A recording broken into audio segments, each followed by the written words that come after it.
Liam Payne had pink cocaine in his system at time of death.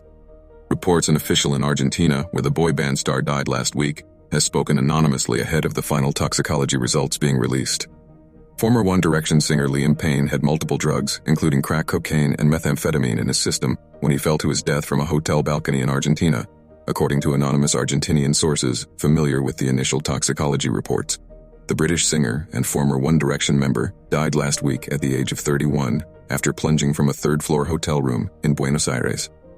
ABC News and TMZ reported that a cocktail of drugs called pink cocaine, containing methamphetamine, ketamine, and MDMA, had been found during a partial autopsy, along with crack cocaine and benzodiazepine. Both outlets cited anonymous sources familiar with the preliminary tests.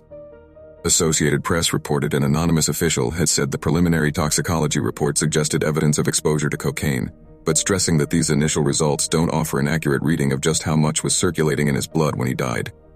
The final toxicology results are not expected to be made public for some weeks. Associated Press reported that the official spoke on condition of anonymity because he was not authorized to brief journalists. The preliminary report was widely reported in local media on Monday. Argentina's public prosecution is investigating the case, which is not uncommon when a death is sudden or unexpected.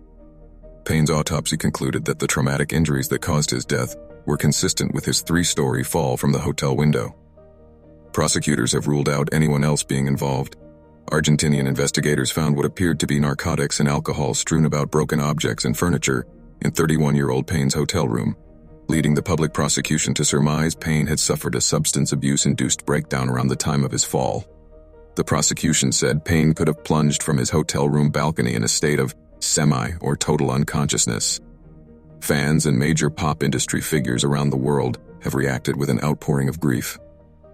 The late singer's father, Jeff Payne, was still in Buenos Aires meeting with the prosecutors and other local officials on Monday in an effort to organize the repatriation of the remains. Argentinian authorities expect to release the body next week, clearing the way for Jeff Payne to fly home and hold a funeral back in England, where on Sunday, hundreds of fervent One Direction fans gathered to mourn the musician.